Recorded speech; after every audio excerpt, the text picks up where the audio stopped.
What's up, everyone? In this video, disturbing confession of a senseless triple homicide.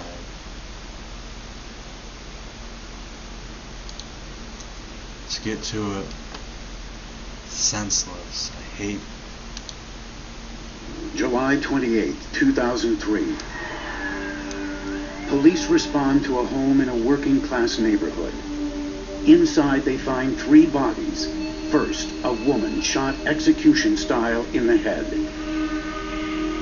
Then, her younger son, shot and stabbed in the kitchen. Finally, her older son, shot in his pajamas, still in bed. The victims are 43-year-old Karen Chappelle and her 2 sons, 17-year-old Whitney and his younger brother, 14-year-old Kalen. You just can't imagine the trauma it is to the survivors. At the scene, Nance finds no signs of forced entry.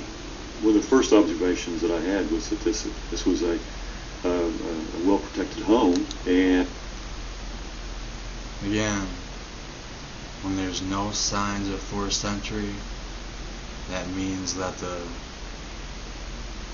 killer knew the victims knew the killer because they let them in to their home. There's no sign of forced entry anywhere, means the victims knew their killer. So this was something personal. and that the people who lived inside the home screened who came in the home very carefully. I believe that the victims knew the killer and were comfortable with the killer.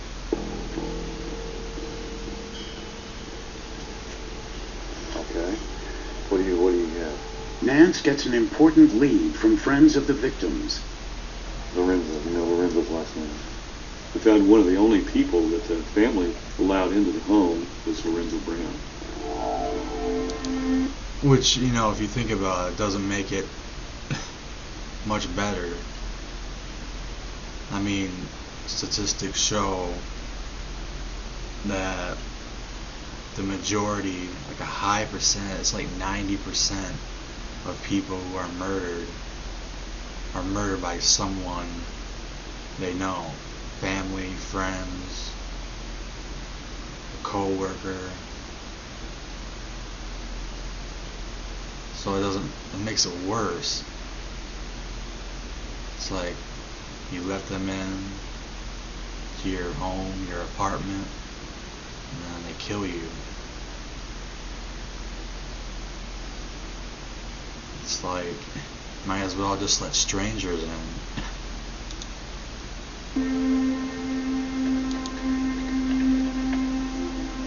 17-year-old Lorenzo Brown was best friends with Whitney Chappelle and was considered part of the family. Looking at Lorenzo's criminal history, he did have Part of the arrests, family. but nothing of a violent nature. Part of the family. Where did you see him? Nance learns that Lorenzo was staying at the Chappelle house the night of the murder. That immediately sent up a red flag. That if he was there during the time that we believe the crime occurred, and he's not there now, why not? We know, where is Lorenzo? We need to talk to Lorenzo. He's certainly a person of interest that we need to talk to. It's time to bring in the department's most experienced interrogator. You know, I'm not a big tough guy. I'm just a guy that's not scared to talk to a killer.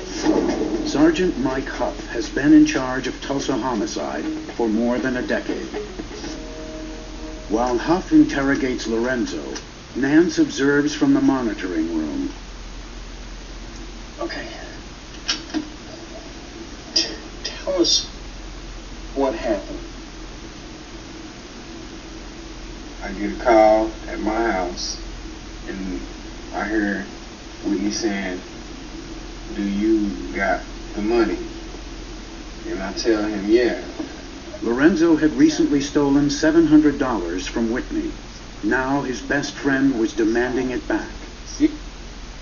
When life's not sweet, it sticks. So Native's pulling something new from the jar. A sugar-inspired treat. You didn't have the money, did you? No. So when you went over there, what was your intention?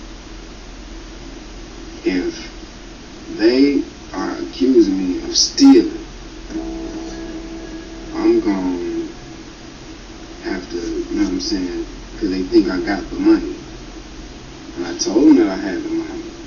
So, When you showed up without the money, you knew there would be a problem? Murdered. Lorenzo seemed more animated and more... Over He $700.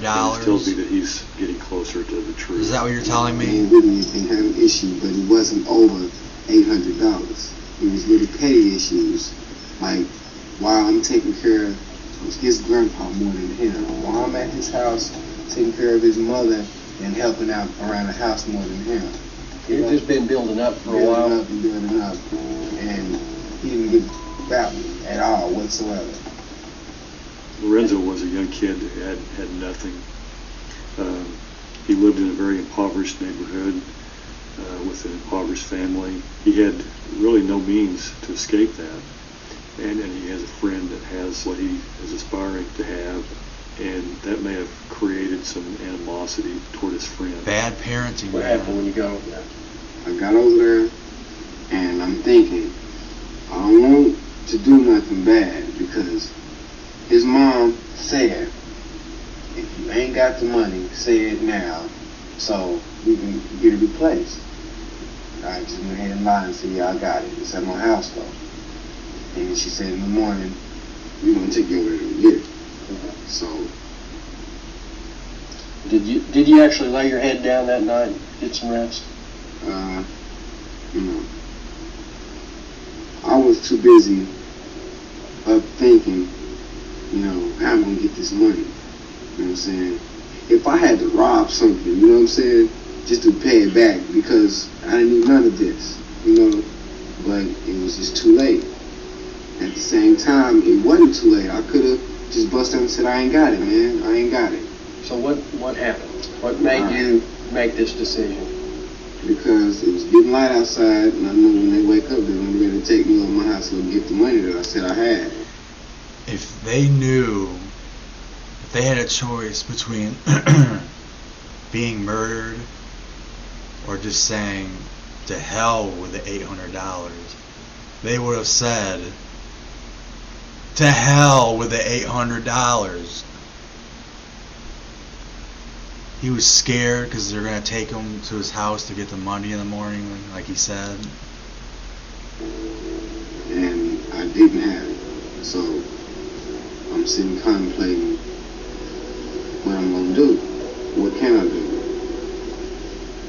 And I'm like, well, there's going to be a big squabble or whatever, and somebody's going to end up getting hurt anyway. So I'm thinking, let's just end it now. Let's just end them now. Did you have a handgun with you? Yeah.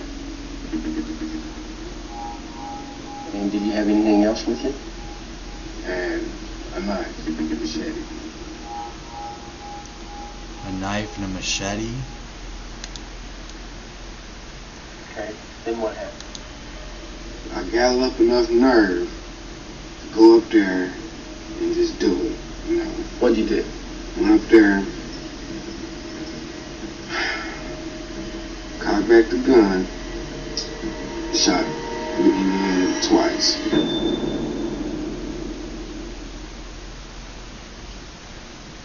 Then what'd you do? Ran right down the stairs. And I was thinking, either run out the house now, but they know me here. So I had to gather up enough nerve to shoot Kaylin. Was he asleep when you went in there? Yeah, and I aimed the pistol at him and just turned my head again and just started shooting. Do you think you hit him? Yeah. Then what happened? He kind of turned around and looked at me, you know, and just had collapsed and was just was looking at me, you know what I'm saying? His mama came out and what's going on? And I said, damn, here she come. What'd you do then? I had one bullet left, and I gave it to her in the head. I want to just scream out and say, "Oh my God, what the hell is going on with you? What, look what you've done." It was sickening to me. I was like, what the f*** am I doing? I mean, I'm killing people. You know what I'm saying? I couldn't understand it. When I first came in contact with Lorenzo, I didn't think he had that level of violence in him that was going to do all this. But totally shifted gears on me. I was certain that I was sitting in that room with the evil person. Anything else that we haven't asked you in this statement that you'd like to add? I wish I could just turn it back. I wish I could, too. He was. I'm gonna be honest. The way he talks, I think he's remorseful. I've heard killers talk. He was scared. He said he had the money at his house, and they said, well, in the morning we'll drive you over to your house and you can give us the money. He stole $800, I think. It was $700, $800. And he didn't sleep all night. He was just thinking of what he's gonna do. Part where he asked me if I had money. I'm sure I don't you know didn't. why I said yeah. I could have said no. And that would have been it. I'm sorry. Sometimes that's how life goes, Stuff happens. Apparently, Lorenzo didn't believe that they could work it out as good friends and buddies, and so he had to go to the extremes that he did. This crime was the ultimate betrayal. The people that befriended him, that cared for him, that invited him to sleep at their home, to eat their food, and to care for him, and he just very methodically executed them. It's kind of overwhelming.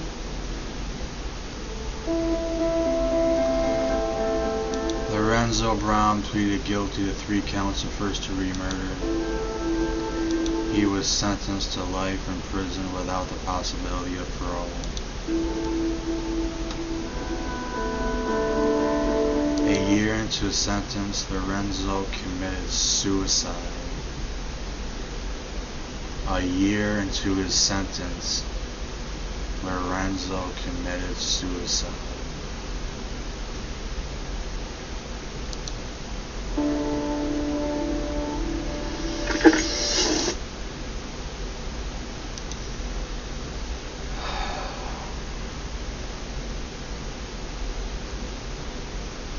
I've seen a lot of interrogations.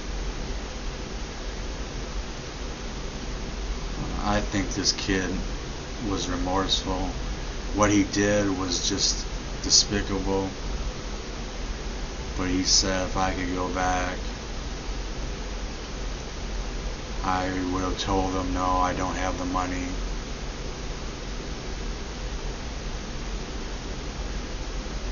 And then they would have probably said, get the hell out of here, never come back.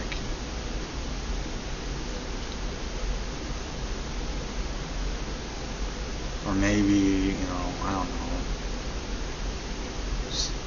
I don't know. But Lorenzo probably, he got scared. It was like, yeah, I got the money. It's back in my house, though. Well, first thing in the morning, we'll drive you to your house. You can give us the money. And he stayed up, scared and not knowing if he had the money, not knowing he didn't have the money, and there's gonna be an altercation anyways. And what he did was absolutely senseless. I don't like how he committed suicide. Take care, be safe, peace.